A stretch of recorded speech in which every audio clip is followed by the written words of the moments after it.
Bonjour ladies and gentlemen et nouveaux visiteurs sur la chaîne YouTube.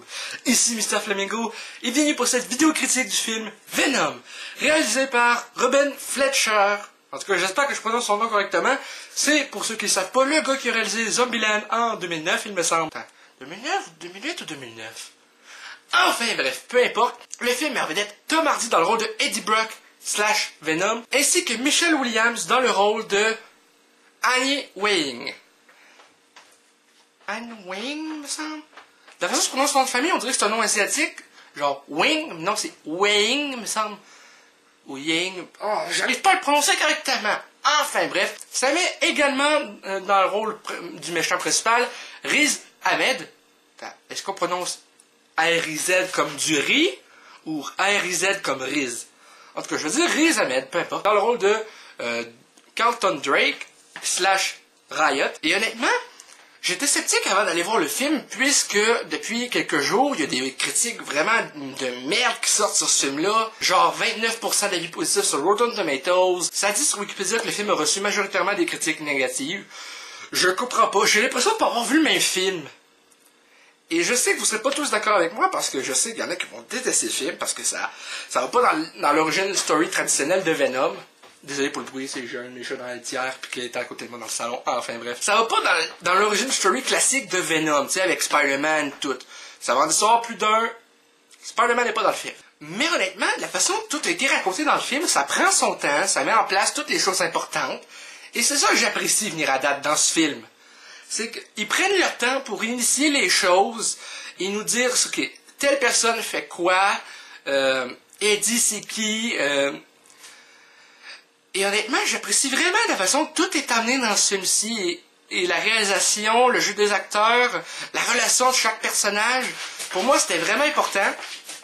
Tabarnak de chat. Donc, vraiment, le film, pour moi, est un must-see.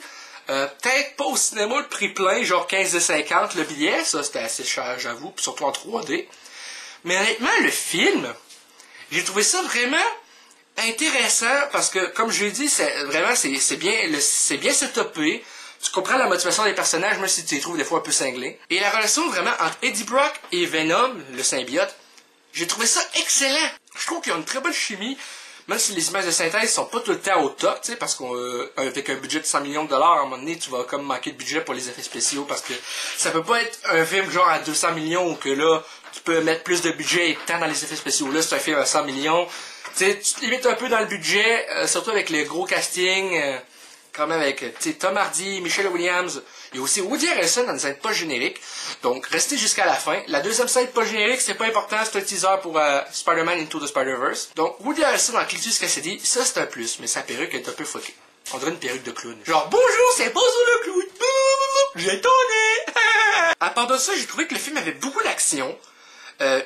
Et comme dit précédemment, la relation avec Eddie Brock et le symbiote, j'ai trouvé ça vraiment intéressant de voir, tu sais, comment Eddie vit par rapport avec ça au quotidien, genre la voix dans sa tête, la voix du symbiote qui est le seul à entendre, le symbiote qui pourrait contrôler tous ses faits et gestes, mais qui le fait pas, et la relation qui s'établit vraiment entre les deux au fur et à mesure que l'histoire avance. Ça, j'ai trouvé ça vraiment intéressant. Certes, le film aurait eu plus de potentiel s'il avait été vraiment rated R, à cause qu'il y a des scènes où que genre il y a des têtes qui sont mangées, ça aurait été le fun de les voir plus en détail, ou plutôt que genre, crac, là ça sort du champ, et il n'y a pas de sang, rien pratiquement.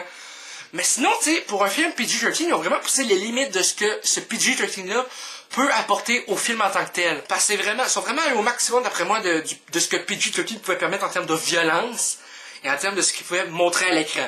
Donc ça, c'est vraiment intéressant. J'ai vraiment aimé ce qui a été fait par rapport à ça. Le film, au départ, moi, je pense, selon Internet, ce que j'avais lu, c'était 1h57. D'autres qui disent que c'est 2h20 le film. J'ai pas calculé, et j'ai pas vu le temps passer. Quoi qu'il en soit, il a duré entre 1h57 et 2h20. Ça, c'est ça qui est ça. Mais honnêtement, j'ai pas vu le temps passer, je me suis vraiment pas ennuyé une seule fois. J'étais genre, wow! Quand je suis sorti de là, j'étais genre, j'ai-tu vraiment vu le même film que les critiques ont vu, Chris? Parce que je comprends pas ces critiques négatives-là. Certes, tous les films ont des défauts. Il y a aucun film de parfait à mon avis. Sauf quelques-uns, d'après moi, ceux qui ont eu les 100%, mais peut-être que là, encore là, c'est pas sûr. J'ai pas vu tous les films du monde non plus. Vraiment, je pense que les critiques sont allés un peu fort dessus. Je pense qu'une des raisons pourquoi les critiques sont allées assez fort sur le film, et je pense qu'une des raisons pourquoi ils sont allés assez fort sur le film, c'est parce qu'il n'y a pas Spider-Man dedans. Certes, c'est un spin-off Spider-Man, mais il essaie d'établir leur propre univers aussi. Et une des raisons pourquoi il y a PG-13 qui a été enlevé, établi plutôt que le Rated R, c'est parce que de ce que j'ai lu, pour qu'ils puissent plus tard faire des crossovers avec Spider-Man éventuellement. Donc, déjà là, c'est quand même mieux, surtout s'ils veulent faire une relation family-friendly, un peu, un film plus, qui a des limites aussi, parce que les personnes si c'était 17 ans et plus aux États-Unis, non accompagnés, c'est clair que c'est pas tout le monde qui pourrait aller voir Spider-Man, surtout que Spider-Man, c'est un personnage qui est assez family-friendly. Donc, à part ça, j'ai vraiment rien d'autre à dire, vraiment, à part que j'ai l'impression de pas avoir vu le même film que tout le monde. De mon côté, ça a été un putain de bon divertissement. J'ai aimé l'histoire, j'ai aimé tout ce qui a été fait aux alentours. Tu sais, malgré le fait que oui, le ton du film est jamais pareil, il y a des moments où ça va être très drôle, des moments où ça va être genre vraiment plus dark, avec tout le kit, mais vraiment, j'ai passé un très bon moment. Et je vous conseille d'aller le voir au cinéma, puis j'espère que le film va avoir une suite avec tout ce que c'est dit, parce que avec ce qui set up avec la scène pas générique, je peux vous dire que ça pourrait envoyer du lourd avec Carnage, qui est leur... Enfin bref, c'est tout pour cette vidéo critique.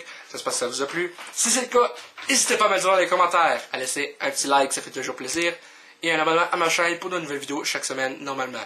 Sur ce, à la prochaine, les cocos.